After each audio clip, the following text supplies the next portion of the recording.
Hello guys, आज के part में हम देखेंगे कि आप किसी भी HTML फॉर्म का डेटा गूगल शीट में कैसे सेव करवाते हैं।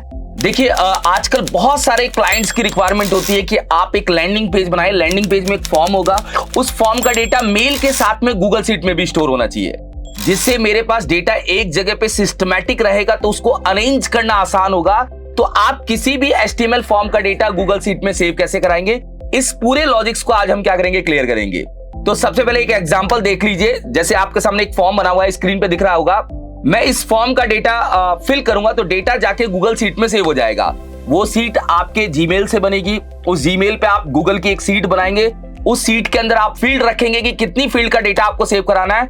आपको यहाँ पे HTML प्लस जावास्क्रिप्ट दोनों के लॉजिक पे काम करना पड़ेगा। देन आप इस प्रोसेस को क्या कर पाएंगे, अप्लाई कर पाएंगे। तो चलिए इस पार्ट को हम प्रैक्टिकली क्या करेंगे, क्लियर करेंगे। प्रैक्टिकली मैं फॉर्म भी बनाऊंगा, प्रैक्टिकली कुछ जावास्क्रिप्ट का कोड भी लिखूंगा। वो कोड आपके लिए फिक्स होगा, आप उस लॉजिक को लगा के इस फॉर्म का डेटा सेव करा पाएंगे। तो एक बार एग्जांपल देख लीजिए। देखिए, यहाँ पे फॉर्म है।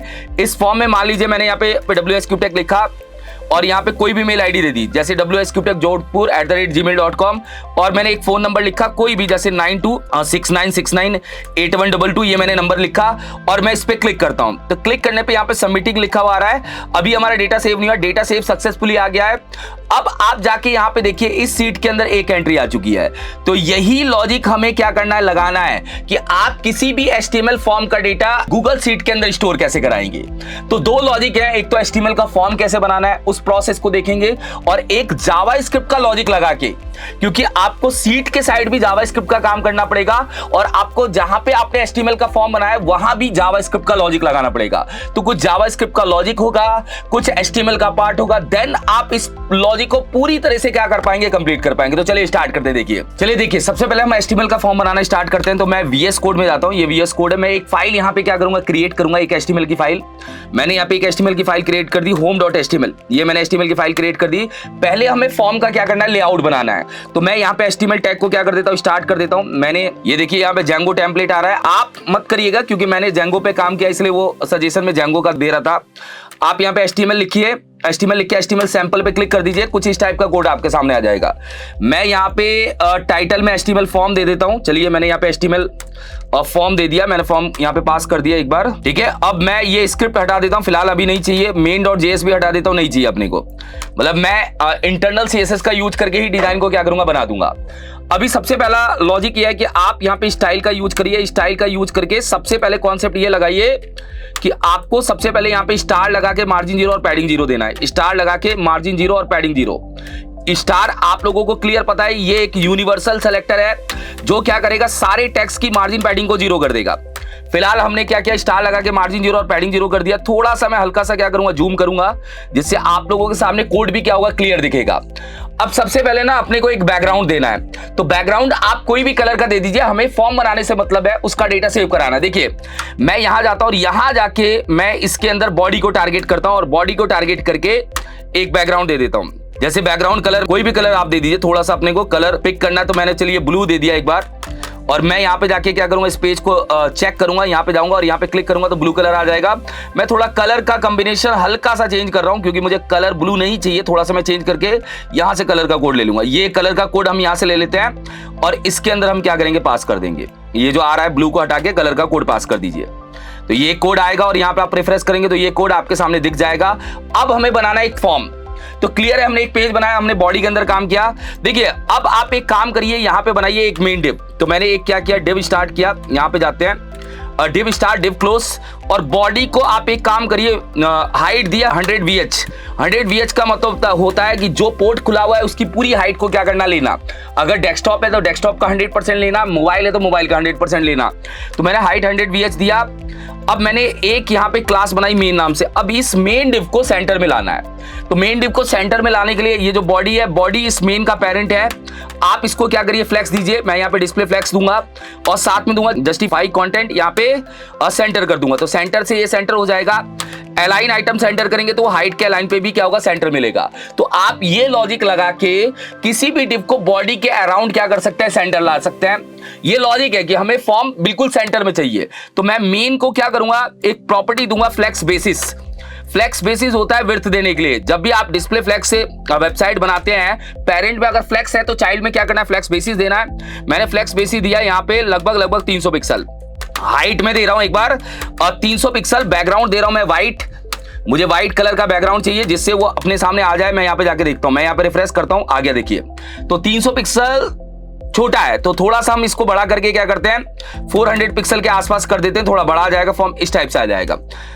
विड्थ में भी 400 पिक्सल कर देते हैं, चलिए ये लीजिए, ठीक है। 400 पिक्सल इसकी विड्थ हो गई और हाइट कितनी हो गई 400 पिक्सल। फ्लेक्स बेसिस से कंफ्यूज मत होइएगा, फ्लेक्स बेसिस विड्थ देने का ही काम करता है अगर आपके पेरेंट में फ्लेक्स है तो।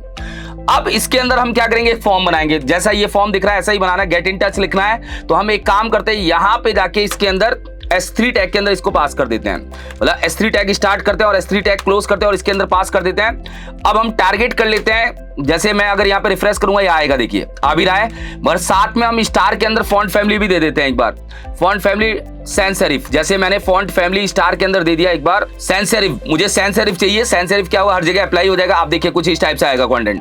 तो अब मैं टारगेट कर रहा हूं कि मेन के अंदर हमारा जो टैग है उसका नाम क्या है, मेन के अंदर जो हमारा टैग है वो S3 है।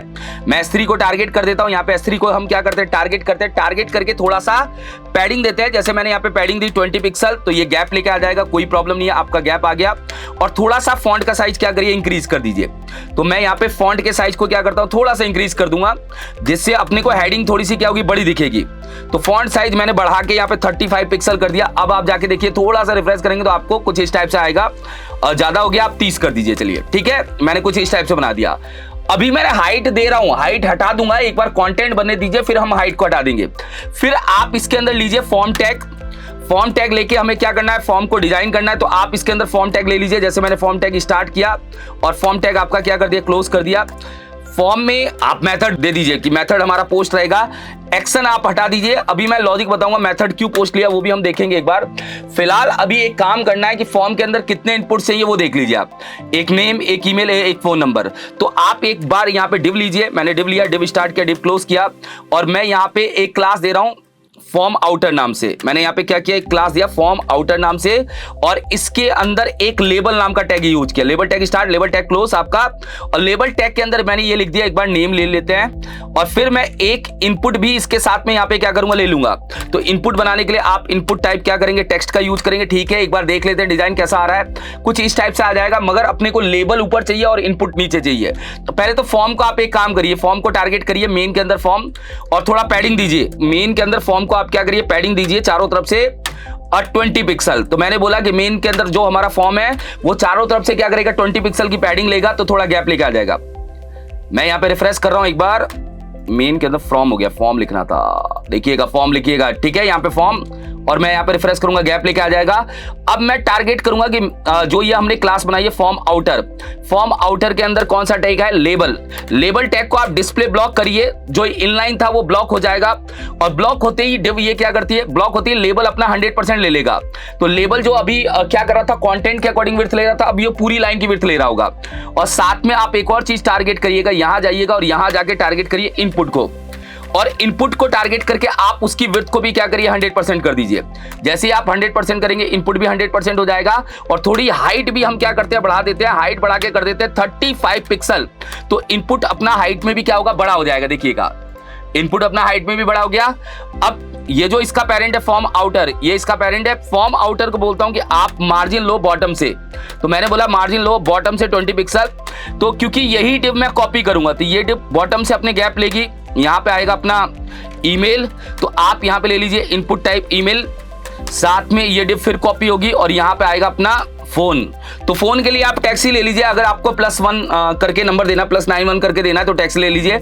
और अब आप यहाँ पे रिफ्रेश करिए, नेम हुआ, ईमेल हुआ, फोन हुआ, कुछ इस टाइप का डिजाइन। डिजाइन भी बहुत बेहतर होना चाहिए, डिजाइन भी बहुत क्लियर होना चाहिए, क्योंकि डिजाइन अच्छा होगा तो लॉजिक लगाने में मजा आएगा आप लोगों को, ठीक है। तो अभी क्लियर है कि हमने फॉर्म बनाया, ये फॉर्म बनाया, फॉर्म के ये इनपुट्स बनाए, ये पहला, ये टोटल 3 इनपुट्स बना दिए हमने। अब हम यहाँ पे बना देते हैं एक बटन। तो बटन को बनाने के लिए हम यहाँ पे यूज करेंगे बटन नाम का टैग। हम बटन टैग को क्या करेंगे, स्टार्ट करेंगे और बटन टैग को हम यहाँ पे क्या करेंगे, क्लोज करेंगे। और बटन टैग को स्टार्ट और क्लोज करने के बाद मैं इसके अंदर लिख दूंगा सबमिट मैंने यहाँ पे क्या किया, सबमिट लिखा और मैं यहाँ पे रिफ्रेश करूंगा, कुछ इस टाइप से आएगा। बटन को भी डिजाइन कर लेते हैं ना हम। डिजाइन करने के लिए फॉर्म आउटर के अंदर किसको टारगेट करते हैं, बटन टैग को। और बटन टैग को टारगेट करने के बाद आप इसको थोड़ा पैडिंग दीजिए कि थोड़ा टॉप और बॉटम से क्या करे, पैडिंग ले। ठीक है, टॉप और बॉटम से पैडिंग, लेफ्ट और राइट से 0 कर दीजिए, कोई फर्क नहीं पड़ता, थोड़ा गैप ले लेगा ये। एक बार आप रिफ्रेश करेंगे फॉर्म आउटर के अंदर, फॉर्म आउटर नहीं है हमारा, यहाँ पे होगा मेन के अंदर। चलो बटन टैग फॉर्म आउटर के अंदर नहीं बनाया ना मैंने। क्यों नहीं बनाया फॉर्म आउटर, देखो यहाँ पे आप डिव तो खाली पड़ी है, या तो आप इस क्लास को यूज कर लो। जैसे इस क्लास को यूज कर लोगे तो मैं इसको क्या करूंगा, दे दूंगा जो मैं यहाँ पे दे रहा था, अभी क्या दे रहा था, फॉर्म आउटर के अंदर बटन, आप इसको दे दीजिए। ये सूडो सेलेक्टर का पार्ट है कि आप किसी क्लास के थ्रू टैग को क्या कर रहे हैं, टारगेट कर रहे हैं। यहाँ पे रिफ्रेश करिए, गैप लेके आ जाएगा। साथ में एक और काम करना है, विड्थ देना है 100% विड्थ दे दीजिए। और जो बॉडी को बैकग्राउंड दिया था, बॉडी को क्या बैकग्राउंड दिया था, यही बैकग्राउंड उठाइए, बटन को दे दीजिए। तो मैंने यही बैकग्राउंड उठाया और बटन को भी क्या कर दिया, पास कर दिया। और मैं यहाँ पे रिफ्रेश करूंगा, कुछ इस टाइप से आ जाएगा। कलर आप यहाँ पे व्हाइट करिए, कलर व्हाइट होते ही व्हाइट कलर आपको दिखने लग जाएगा, व्हाइट कलर यहाँ पे आ जाएगा आपके सामने, देखिए। और थोड़ा सा फॉन्ट का साइज बढ़ा दीजिए। मैं फॉन्ट का साइज बढ़ा के क्या कर रहा हूँ, एक बार थोड़ा सा इंक्रीज कर रहा हूँ, फॉन्ट साइज बढ़ा के 25 पिक्सल कर रहा हूँ। हल्का सा फॉन्ट बड़ा होगा तो थोड़ा बटन अपने को बड़ा दिखेगा। कुछ इस टाइप से हमने क्या किया, डिजाइन को बनाया है। तो आप फॉन्ट का हल्का छोटा कर दीजिए, थोड़ा बड़ा ज्यादा हो गया, मैं 20 पिक्सल कर देता हूं, छोटा कर दीजिए। ये अभी फॉर्म बना है, तो फॉर्म बनाने का काम हमने किससे किया, HTML से किया है। वैसे बूटस्ट्रैप का यूज कर सकता था, टेलविन का यूज करता तो अपने को ये फॉर्म बनाना नहीं पड़ता, सब कुछ बना बनाया मिल जाता। मगर हम फॉर्म बना रहे हैं, थोड़ा सा लॉजिक देख रहे हैं कि किस टाइप से चल रहा है। ये जो गैप है ना, ये गैप थोड़ा ज्यादा है, तो ये गैप ज्यादा है तो हमने क्या किया, S3 टैग को पैडिंग दिया है चारों तरफ से। तो मैं बोल रहा हूँ टॉप से 20, लेफ्ट से 20, मगर बॉटम से 10 और राइट से 20। चलिए ठीक है, तो बॉटम से 10 लेगा तो थोड़ा गैप कम हो जाएगा। अब आप हाइट को हटा दीजिए, जो मेन को आपने हाइट दी थी वो हटाइए, चलिए कोई दिक्कत नहीं है। मतलब मेन की हाइट को आप हटा दीजिए, कोई प्रॉब्लम नहीं, हाइट हट चुकी है अपनी। मेन जो हाइट ले रहा था वो जहां तक ले रहा था वहां तक हमने दे दिया। अब मैंने हाइट को क्या कर दिया, हटा दिया, क्योंकि अब मेरा लॉजिक बनके क्या हो गया, तैयार हो गया है। फिलहाल बना हुआ नहीं था तो एक बार देना था। और साथ में आप देखेंगे तो थोड़ा शैडो भी दिया हुआ है, तो आप शैडो भी दे सकते हैं। अगर आपको लगता है कि बॉक्स शैडो देना है तो आप बॉक्स शैडो दे दीजिए। और 0 पिक्सल एक्स एक्सेस पे 0, मतलब राइट की साइड नहीं चाहिए, बॉटम की साइड भी नहीं चाहिए। 10 पिक्सल का ब्लर चाहिए। और ये जो 2 पिक्सल लिखा है, ये ऑल डायरेक्शन से शैडो कितना चाहिए और कौन से कलर का, ग्रे कलर का शैडो चाहिए।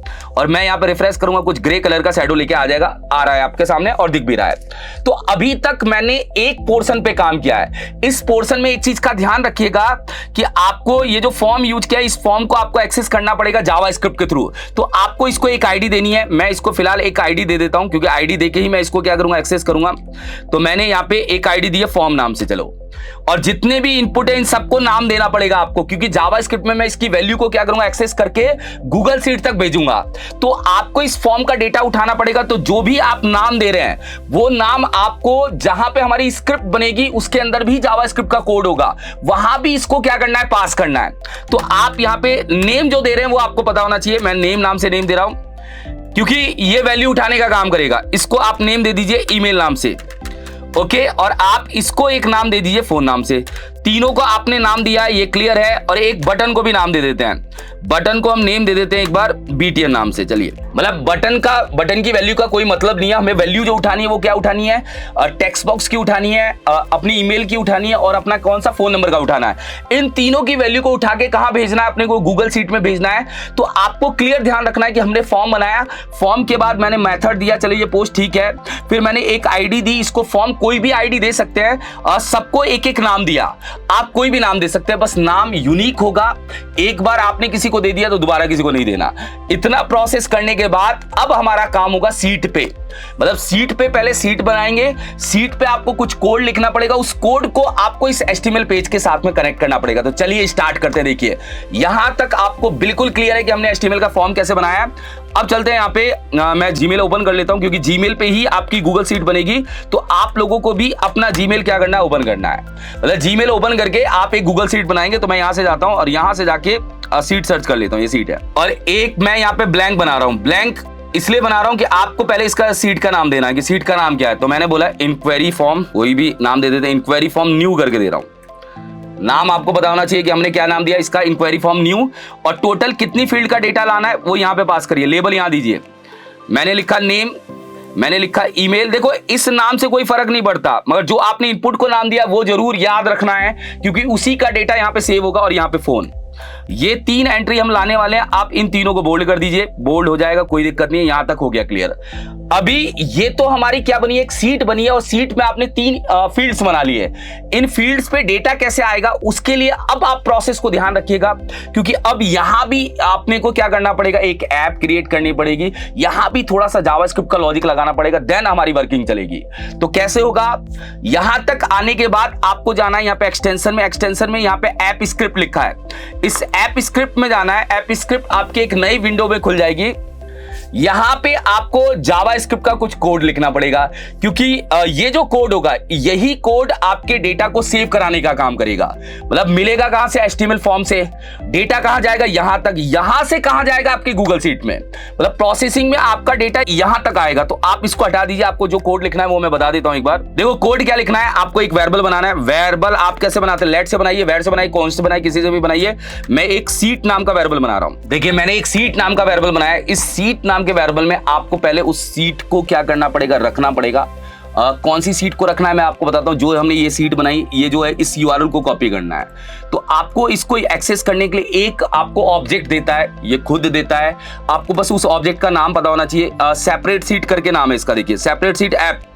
इसको एंटर करिएगा। ये आपको ऑप्शन देता है कि आपको कौन से सीट में डेटा एंटर करना है। तो सेपरेट सीट ऐप एक फिक्स ऑब्जेक्ट है, आपको इसको डायरेक्ट पास करना है। डॉट ओपन, यहाँ पे ओपन बाय URL, मतलब आपको ये यूज करना है ओपन बाय URL, और इसके अंदर URL पास कर देना है। कौन सा URL पास करना है, जो आपने यहाँ पे बनाया, इसको कॉपी करेंगे और यहाँ पे आप इसको पास कर देंगे। चलिए ठीक है। देखो अपने को ये करना है कि हमने सीट का URL तो पास कर दिया। अब सीट के URL में अपने को बताना पड़ेगा कि कौन सी सीट नेम पे ये जाने वाला है। तो सीट नेम अपना क्या है, सीट 1। इसके अंदर डेटा एंटर करना है। तो आपको एक और वेरिएबल लेना है, जैसे मैंने लेट एक और वेरिएबल लिया सीट नेम नाम से, और यहाँ पे आपको पास करना है, जैसे मैंने यहाँ पे सीट नेम लिखा, सीट नेम में पास करना है यहाँ पे जो भी सीट है अपनी पूरी URL के अंदर से गेट सीट बाय नेम करके एक फंक्शन आता है, उसमें सीट का नाम। तो सीट का नाम अपना क्या है, आप देखिएगा यहाँ पे सीट 1। तो आपको यहाँ पे सीट 1 जो पूरा नाम है वही पास करना है। ये ध्यान रखिए, अगर ये कैपिटल में S है, SHEET है 1, तो आपको यहाँ पे SHEET 1 कैपिटल में लिखना है, कुछ भी चेंजेस नहीं करने। तो ये जो पहला ऑब्जेक्ट है ये काम करता है आपकी सीट को ओपन करने का। दूसरा ऑब्जेक्ट है ये बताता है कि कौन सी सीट के अंदर डेटा एंटर करना है। ये 2 चीजें करनी है। ये 2 चीजें करके आपको एक फंक्शन बनाना है। ये फंक्शन भी यहाँ पे फिक्स है। फंक्शन नाम का कीवर्ड यूज करिए, और डू पोस्ट नाम का एक फंक्शन है, इसी नाम का आपको क्या करना है, फंक्शन बनाना है। कर्ली ब्रैकेट स्टार्ट करिए, कर्ली ब्रैकेट क्लोज करिए। ये जो फंक्शन है, इस फंक्शन में एक पैरामीटर मिलेगा, यहाँ पे एक पैरामीटर E या कोई भी आप दे सकते हैं, EP जो भी नाम देना दे दीजिए। ये फिक्स फंक्शन है, ये डिप्लॉय होगा। तो डिप्लॉय होगा तो ये कनेक्टेड हो जाएगा अपने किसके साथ में, HTML फॉर्म के साथ में। वहां भी अपने को जावास्क्रिप्ट का काम करना पड़ेगा। अभी आप बस लॉजिक बना रहे हैं कि क्या क्या करना है। अब ये जो E है, इस E के अंदर अपने को बताना पड़ेगा कि ये क्या करेगा, डेटा लेके आएगा। तो मैं यहाँ पे एक डेटा नाम का वेरिएबल बना रहा हूं, E.पैरामीटर, कि वो कौन कौन से पैरामीटर का डेटा लेके आएगा। तो यहाँ पे आपको पैरामीटर लिखना है, ये ध्यान रखिएगा। पैरामीटर, E.पैरामीटर का मतलब है कि ये जो फंक्शन चलेगा तो वो कितने पैरामीटर की वैल्यू लाएगा। तो यहाँ पे अगर आप देखेंगे तो हमने कितने फील्ड्स बनाए, 3। ये 3 फील्ड्स का डेटा इसके अंदर क्या करेगा, लेके जाएगा डेटा के अंदर। अब डेटा के अंदर से डेटा क्या करना है, अपने को अपेंड कराना है सीट के अंदर। तो आपको बहुत छोटा सा लॉजिक लिखना है यहाँ पे, ये ध्यान रखिएगा। ये जो सीट नेम जो है, सीट नेम डॉट अपेंड रो करके एक फंक्शन आता है, आप ये लगाइएगा। लगाने के बाद आपको यहाँ पे बनाना है एक एरे।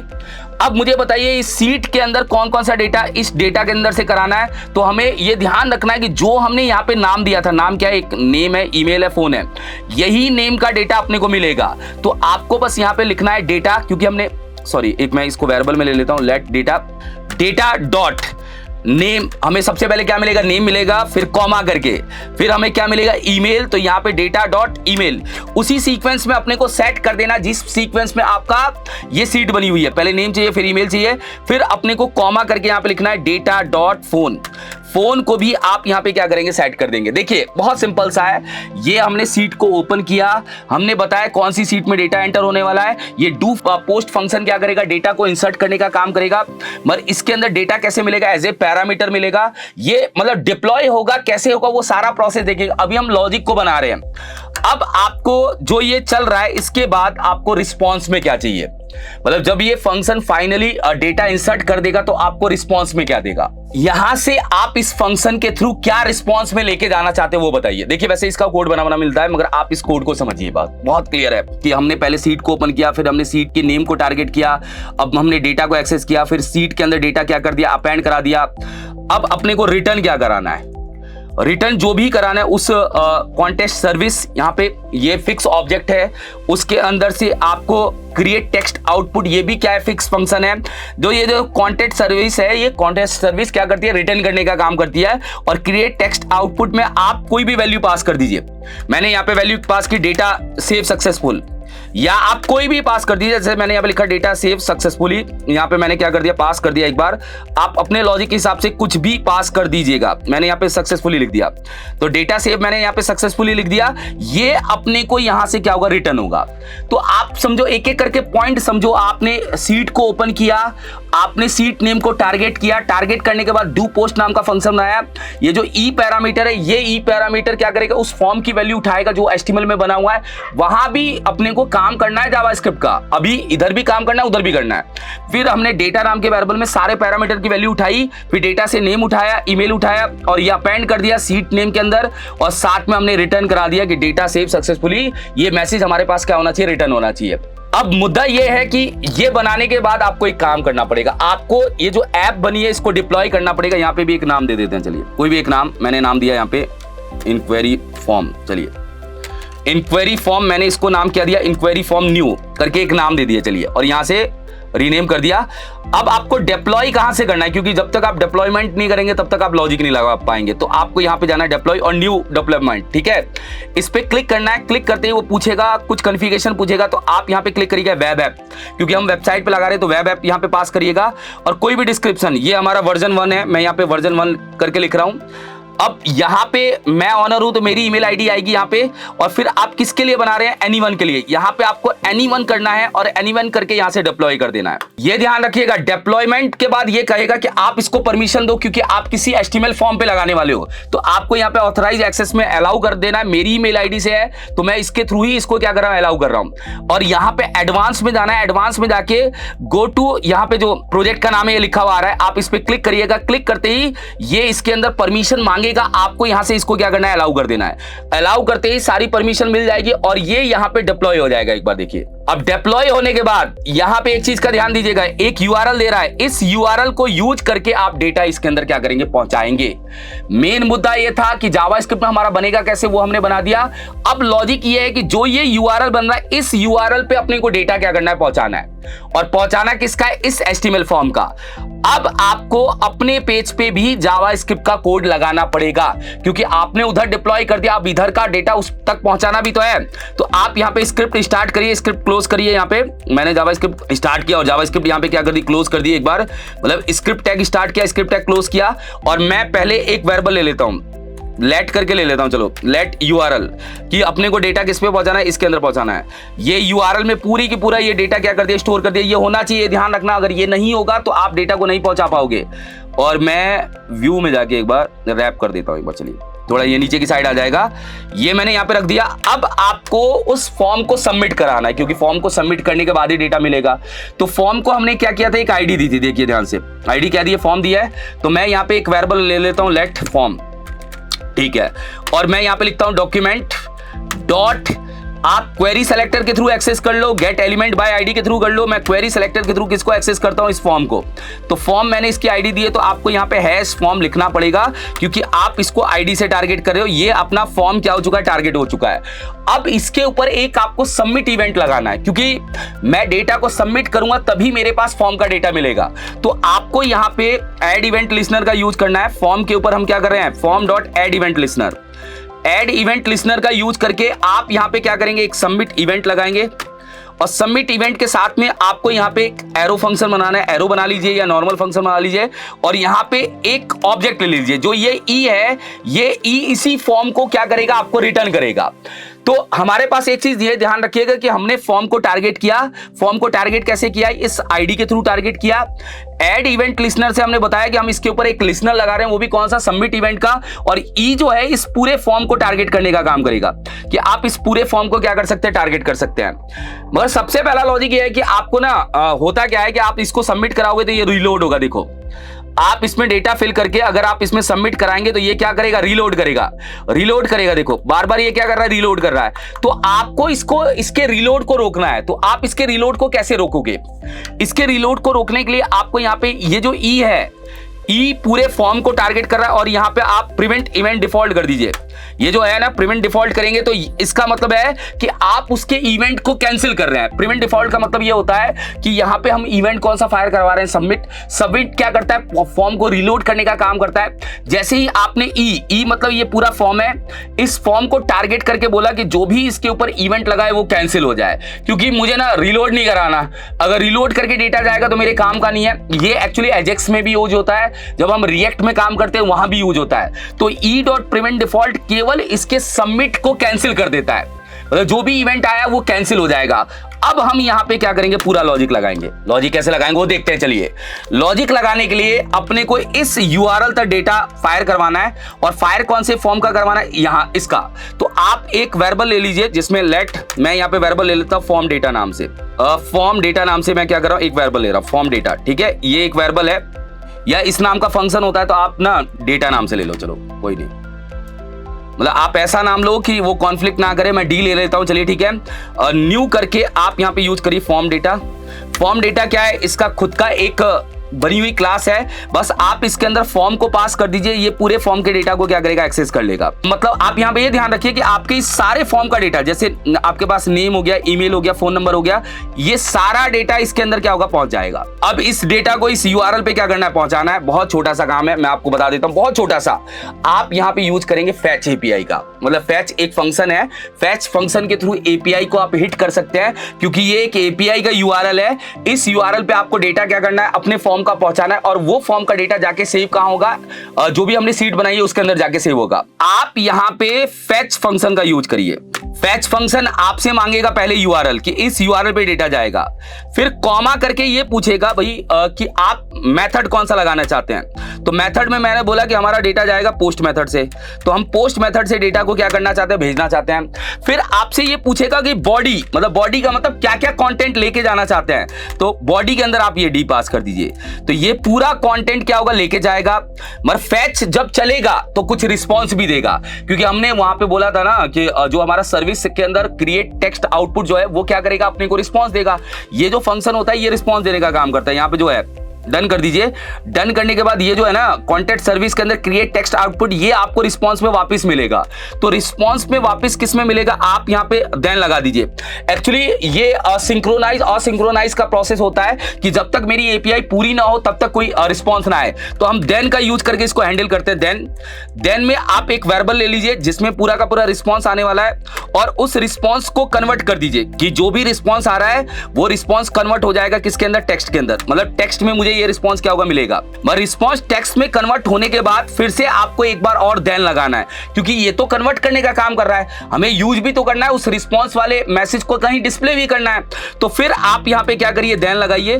देन लगाने के बाद आपको यहाँ पे जो फाइनल आपका डेटा आएगा, मैं यहाँ पे फाइनल आरईएस लेता हूं, इसको आप यहाँ पे कंसोल डॉट लॉग कर दीजिए। मैंने यहाँ पे क्या किया? कंसोल डॉट लॉग करके आपके सामने डिस्प्ले करता हूं, ये क्या आउटपुट लेके आता है? Final response. बस ठीक है।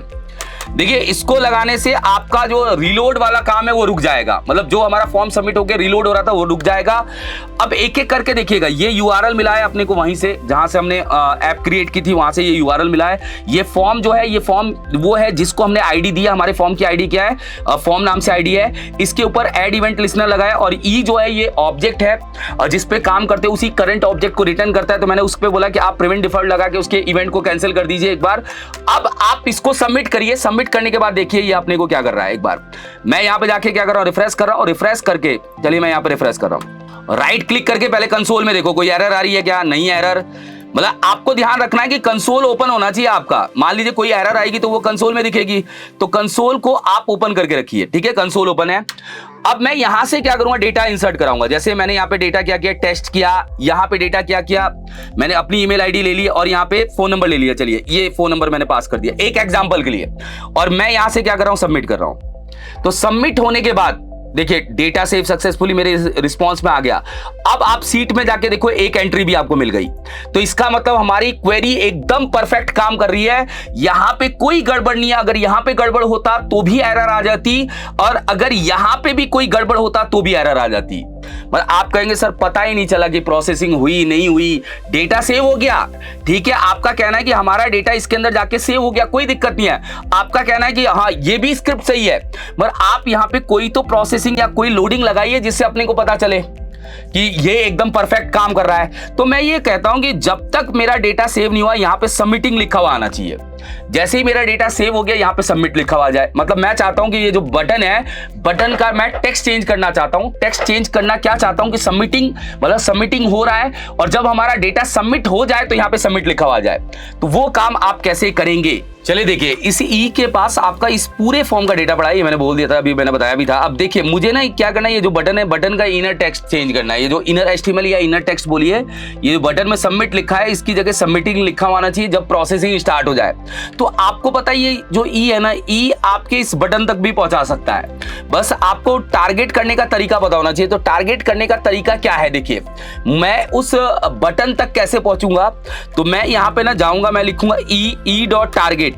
टारगेट मतलब फॉर्म को ही टारगेट करता है। फॉर्म के अंदर से कौन से इनपुट को टारगेट करना है, आपको टारगेट करना है बीटीएन।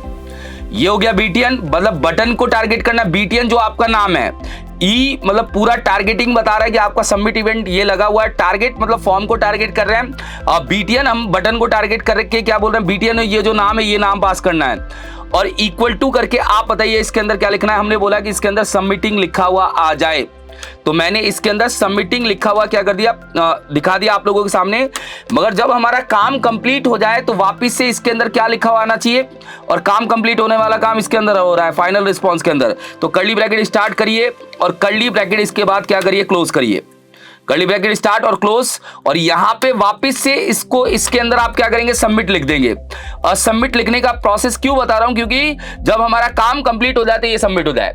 तो आपको इस फैच को समझना पड़ेगा। ये जो फैच है ना, फैच का काम होता है किसी भी एपीआई को हिट करना। एपीआई में दो तरह की एपीआई हम हिट कर सकते हैं, या तो गेट या पोस्ट। हम पोस्ट के थ्रू डेटा को क्या कर रहे हैं, गूगल सीट तक पहुंचा रहे हैं। उसके लिए उसने ये यूआरएल दिया है, इस यूआरएल को एक्सेस किया हमने, मेथड हमने पोस्ट लिखा, और बॉडी के अंदर ये पूरे फॉर्म का डेटा भेज दिया। देन करके हमने उसके रिस्पांस को निकाला, रिस्पांस कन्वर्ट किया टेक्स्ट में, और जो रिस्पांस आया उस रिस्पांस को हमने यहाँ पे कंसोल डॉट लॉग किया। और ये जो है आप ध्यान से देखिएगा, ये जो E dot target dot submitting है, वापस से इसको सबमिट कर दिया। अब हम एक बार चेक करते हैं कि हमारा प्रोसेस क्या चलता है। देखिएगा अभी तक एक डेटा है, ठीक है।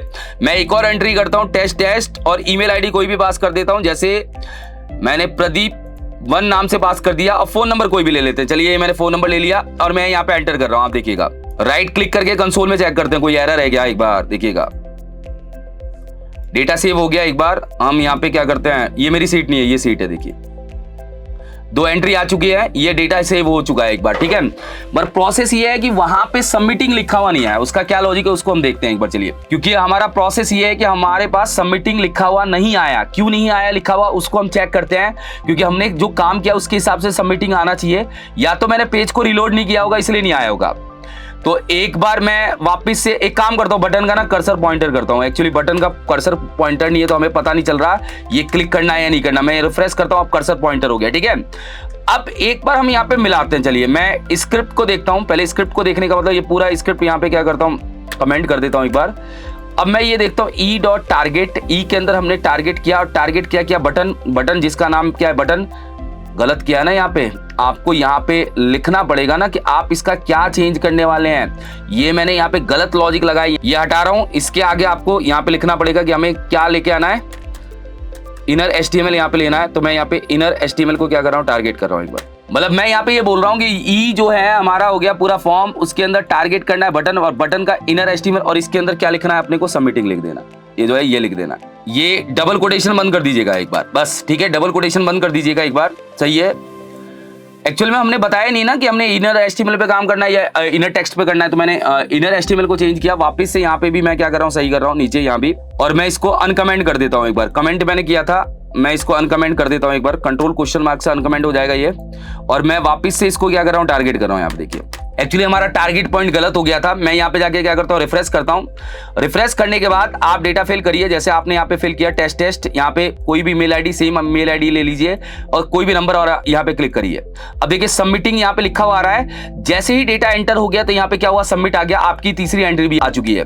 तो आप यहाँ पे सबमिटिंग कर दीजिए और डॉट डॉट डॉट लगा दीजिए, मतलब सामने वाले को पता चल जाएगा कि प्रोसेसिंग क्या हो गई है, हमारी स्टार्ट हो गई है। फिर एक बार देख लेते हैं, एक बार हम यहाँ पे लॉजिक्स को इंप्लीमेंट करके देख लेते हैं। टेस्ट कोई भी मेल आईडी दे देते हैं, यहाँ पे भी कोई भी मेल आईडी, इस पे क्लिक करते हैं, सबमिटिंग हो रहा है। जैसे ही डेटा आ जाए तो वहां पे डेटा हमारा क्या हो चुका है, सबमिट हो चुका है, और चौथी एंट्री भी आ गई है। अब एक और लॉजिक लगाना है। एक लॉजिक क्या लगाना है कि वो मैसेज जो आ रहा है वो भी तो दिखाना है। वो मैसेज दिखाना है नेम के जस्ट ऊपर ग्रीन कलर में। तो नेम के जस्ट ऊपर दिखाना है तो आप यहाँ पे एक डिव बना लीजिए। आप यहाँ पे डिव बनाइए और यहाँ पे उसको एक आईडी दे दीजिए। मैंने इसको एक आईडी दे दी रिस्पॉन्स, और आप इसको स्टाइल कर लीजिए। मैंने यहाँ पे स्टाइल दिया, स्टाइल का यूज किया, और इसका कलर क्या कर दिया, ग्रीन कर दिया। कलर ग्रीन कर दिया। जैसे ग्रीन कलर में आएगा, थोड़ा सा फॉन्ट का साइज मैंने क्या कर दिया, छोटा कर दिया। फॉन्ट का साइज मैंने कर दिया यहाँ पे 14 पिक्सल। मैं चाहता हूं इसी वाली डिव के अंदर वो रिस्पॉन्स आए, तो आप इसके भी इनर एचटीएमएल में जो ये फाइनल आंसर आ रहा है इसको स्टोर करा दीजिए। ये जो फाइनल आंसर console.log करा रहे हैं, तो आप यहाँ पे टारगेट करिए और document.getElementById या क्वेरी सेलेक्टर कुछ भी यूज करिए। क्या आईडी या RES, उसके इनर एचटीएमएल के अंदर आपको क्या स्टोर कराना है, जो भी ये फाइनल रिस्पॉन्स आ रहा है ये स्टोर कराना है। मगर ये जो फाइनल रिस्पॉन्स है ना, मैं आपको थोड़ा बताना चाहता हूँ, ये 5 सेकंड बाद गायब भी हो जाना चाहिए। मतलब मैं चाहता हूँ रिस्पॉन्स आया ठीक है, मगर रिस्पॉन्स 5 सेकंड बाद वहां पे दिखना क्या हो जाए, बंद हो जाए। उस लॉजिक को भी आपको क्या करना है, इंप्लीमेंट करना है। अभी हम रिस्पॉन्स देखते हैं आ रहा है कि नहीं आ रहा। मैं यहाँ पे जाके क्या करता हूँ, रिफ्रेश करता हूँ और एक बार मैं यहाँ पे चेक करता हूँ। टेस्ट मैंने मेल आईडी दी अपनी ही, और मैंने यहाँ पे फोन नंबर दिया। एक बार हम यहाँ पे जाके क्या करते हैं, क्लिक करते हैं सबमिटिंग करने के बाद मेरा रिस्पांस आया, डेटा सेव सक्सेसफुली। मगर ये रिस्पांस अपना 5 सेकंड में क्या होना चाहिए, गायब हो जाना चाहिए। तो आप यहाँ पे सेट टाइम आउट लगा दो, और यहाँ पे एक सेट टाइम आउट लगा दो। मैं सेट टाइम आउट लगा के जो भी ये रिस्पांस आया है, जैसे ठीक है, सेट टाइम आउट के अंदर जो भी मतलब आपका रिस्पांस आएगा, इसमें हम देते हैं यहाँ पे टाइम एक बार, कि टाइम कितना 5000 मिली सेकेंड। और यहाँ पे आप फंक्शन बना सकते हो। फंक्शन भी कौन सा बना सकते हो, एरो फंक्शन भी बना सकते हो, कोई दिक्कत नहीं है। अब सेट टाइम आउट में आपको क्या करना है, ये जो इनर एचटीएमएल चेंज हुआ है इसको आपको यहाँ पे खाली करवाना है, बस ब्लैंक छोड़ दीजिए। तो मैंने बोला कि सेट टाइम आउट कितने 5 सेकंड बाद इसको क्या करेगा, चलाएगा और इसको खाली कर देगा। ये भर रहा है और ये नीचे क्या हो रहा है, खाली हो रहा है। सेम रिस्पांस वाली डिप 5 सेकंड बाद क्या हो जाएगी, खाली हो जाएगी, क्योंकि सेट टाइम आउट एक बार अपने आप को चला के खत्म कर देता है। देखिए मैं यहाँ पे रिफ्रेश कर रहा हूँ, यहाँ जाइएगा, यहाँ आप जाइएगा, यहाँ आप कोई भी नंबर दीजिएगा और मैं एंटर कर रहा हूँ। सबमिटिंग हुआ, डेटा लिखा हुआ आ गया सेव। 5 सेकंड बाद ये गायब हो जाएगा। देखिएगा गायब हो गया 5 सेकंड बाद, तो 5 सेकंड तक रुका, 5 सेकंड बाद गायब हो गया। मतलब एक चीज और रह गई इसके अंदर, एक चीज क्या हो गई कि फॉर्म को भी खाली करवाना है। मतलब जैसे ही डेटा सबमिट होने के बाद हमारा फॉर्म भी क्या हो जाए, खाली हो जाए। तो फॉर्म को खाली करवाने के लिए फॉर्म को जो आपने एक आईडी दी थी, इस पे आप रीसेट लगा दीजिए। मगर फॉर्म को खाली कब कराना है पहले वो समझो आप। रिस्पांस आने के बाद खाली कराना है या पहले खाली कराना है? रिस्पांस आने के बाद खाली करा देते हैं। तो फाइनली हम यहाँ पे क्या करते हैं, फॉर्म डॉट रीसेट लगा देते हैं। रीसेट नाम का एक फंक्शन होता है जिसके थ्रू ये पूरे फॉर्म को क्या करेगा, खाली कर देगा। अब आप क्लियर लॉजिक देखिएगा, अब हमारे सारे प्रोसेस क्या हो चुके हैं, करेक्टेड हो चुके हैं। टेस्ट यहाँ पे मेल आईडी डाली, कोई भी नंबर डाला हमने, इस पे क्लिक किया, क्लिक करते सबमिटिंग चला। सबमिटिंग चलने के बाद अपना क्या हुआ, यहाँ पे डेटा सेव सक्सेसफुली और फॉर्म भी खाली। ये भी हमने लॉजिक क्या कर दिया, लगा दिया। अब आप सारी चीजों को कनेक्टेड कर सकते हैं कि हमने एक ऐप बनाई, ऐप में हमने क्या किया, एक यूआरएल दिया। ये यूआरएल कौन सा था, ये सीट का यूआरएल है, ठीक है, कोई दिक्कत नहीं है। इस सीट के यूआरएल को हमने पास किया, अब सीट के नाम को पास किया। सीट का नाम कहां पे है, ये जो सीट का नाम है वो आपने यहाँ पे पास कर दिया। फिर हमने एक फंक्शन बनाया डू पोस्ट, क्या कर, ये एक एज ए पोस्ट क्या हो रहा है, इंसर्ट हो रहा है। डू पोस्ट का मतलब एक एज ए पोस्ट इंसर्ट हो रहा है। ये जो ई है, इस ई का मतलब है जो यहां से अपने पास डेटा आ रहा है बॉडी के अंदर, इस पूरे के बॉडी के डेटा को क्या करेगा, ये फंक्शन एक्सेस करेगा। और एक्सेस करके हमने डेटा नाम के वेरिएबल लिखा। ई डॉट पैरामीटर का मतलब है सारे पैरामीटर को एक्सेस करिए। अब उस पैरामीटर में से डेटा डॉट नेम मतलब जो आपने इस इनपुट को नाम दिया है, ये नाम पहले वाले वैल्यू में जाएगा, फिर आएगा ईमेल, ईमेल जाएगा दूसरे वाले इनपुट में, और तीसरा है अपना फोन, फोन जाएगा तीसरे वाले में। मैं इसकी बात कर रहा हूं, ये पहला इनपुट, ये दूसरा, ये तीसरा, मतलब तीनों में तीनों डेटा क्या कर दिया हमने, अपेंड करा दिया। अपेंड कराने के बाद एक मैसेज यहां से रिटर्न करा दिया। मैसेज रिटर्न कराने के लिए कंटेंट सर्विस करके आपने एक फंक्शन को यूज किया, उसके थ्रू क्रिएट टेक्स्ट आउटपुट के थ्रू मैसेज को क्या किया, रिटर्न किया। रिटर्न करने के बाद सारी कहानी किसकी थी, फिर HTML पेज की। आप HTML पेज पे आए, HTML पेज पे आपने उस URL को एक्सेस किया। जब आपने यहां से ऐप को डिप्लॉय किया तो ये अपने को एक URL देता है, उस URL को आपने यहां पे एक्सेस किया। एक्सेस करने के बाद आपने फॉर्म को टारगेट किया, जो हमने फॉर्म बनाया था, फॉर्म को हमने टारगेट किससे किया, आईडी के थ्रू, और फॉर्म पे हमने ऐड इवेंट लिस्टर लगाया, सबमिट मेथड को लगाया। फिर ये जो टारगेट BTN इनर HTML है, आपने इस बटन के HTML को क्या किया, चेंज किया। जब हमारा प्रोसेसिंग स्टार्ट हुआ, हमने फॉर्म के डेटा को एक्सेस किया।